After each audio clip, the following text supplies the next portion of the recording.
সেদিন সন্ধ্যাটা ছিল অদ্ভুত রকমের। আকাশ থেকে ঝরে ঝরে বৃষ্টি পড়ছিল, আর মাঝে মাঝে দূরদিগন্তে বিজলি চমকাচ্ছিল, ঠিক যেন কোনো রাক্ষসী তার ধারালো দাঁত বের করে হাসছে। আমি বিনয়, শহর থেকে অনেক দূরে এই অখ্যাত গ্রামে স্কুলে মাস্টারি করতে এসেছি। থাকার জায়গা হয়েছে গ্রামের শেষ প্রান্তে, এক জনমানবহীন পুরনো বাড়িতে। মাস্টার বাবু, ও মাস্টার বাবু, ভেতরে ঢুকলেন নাকি? হ্যাঁ মোড়ল মশাই, কেন বলুন তো, কিছু বলবেন? একটা কথা মনে রাখবেন, এই তল্লাটটা সুবিধার নয়। রাত বিরেতে চট করে বারান্দায় বেরোবেন না। এদিকে বাতাস বড় ভারী, জানলা দরজা সব ভালো করে খিল দিয়ে শুয়ে পড়বেন। আপনিও যেমন মোড়ল মশাই, ভূত পেতে আমি বিশ্বাস করি না। বাতাস আবার ভারী হয় নাকি? ওসব মনের ভুল, আপনি নিশ্চিন্তে বাড়ি যান। আমি তখন কথাগুলো হেসেই উড়িয়ে দিয়েছিলাম। জানতাম না প্রকৃতির নিজস্ব কিছু নিয়ম আছে, যা তর্কেরও অতীত।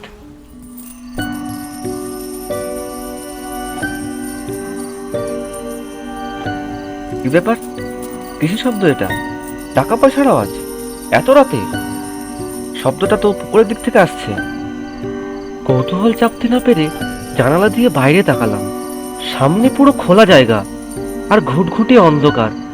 সেই অন্ধকার চিরে একজন মানুষকে এগিয়ে আসতে দেখলাম।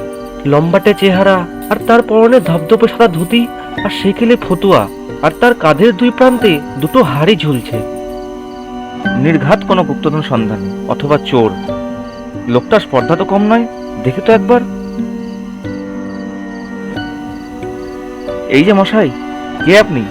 এত রাতে এখানে কি করছেন? আর আর ওগুলো কিসের হাড়ি? মাস্টার বাবু, বড় তেষ্টা পেয়েছে, একটু নুন দেবেন? নুন? তেষ্টায় কেউ নুন খায় নাকি? আপনি কি পাগল? বাড়িতে কেউ নেই, যান এখান থেকে। বড় কষ্ট মাস্টার বাবু, অনেককাল কিছু খাইনি, একটুখানি নুন দিন না। ঠিক তার পরের মুহূর্তেই কোনো এক অজানা মোহে আমি রান্নাঘর থেকে এক চিমটি নুন নিয়ে তার দিকে এগিয়ে গেলাম। তারপর আমি যা দেখলাম তা দেখে আমার রক্ত হিম হয়ে উঠল। এ কি? এগুলো কি? হাড়ের ভেতরে এগুলো কি নড়ছে? এগুলো তো সোনা নয়, এগুলো এগুলো তো মানুষের দাঁত। আর ওগুলো ওগুলো ছোট ছোট হাড়। তারপর আমি যখন সেই ফেরিওয়ালার দিকে তাকালাম, আমার সারা শরীর স্থির হয়ে গেল।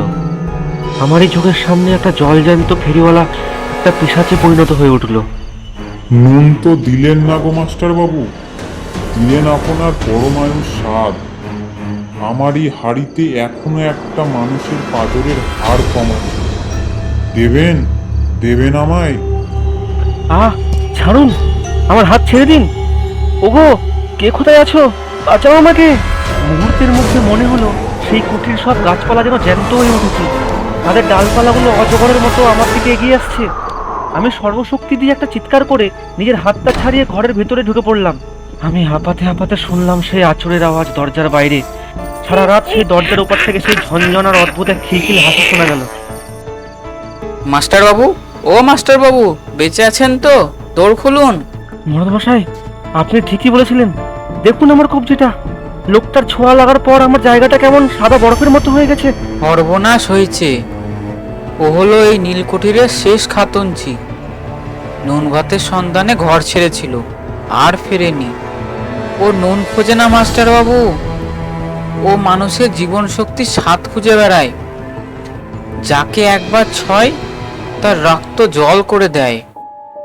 আজ 1 মাস হয়ে গেল আমি শহরে ফিরে এসেছি, কিন্তু মুক্তি মেলেনি। আমার কবজির সেই সাদা দাগটা ধীরে ধীরে হাতের উপরের দিকে বাড়ছে। আর প্রতি রাতে যখন এই ব্যস্ত শহর নিঝুম হয়ে আসে, আমার জানালার ঠিক বাইরে সেই শব্দটা বারবার ফিরে আসে।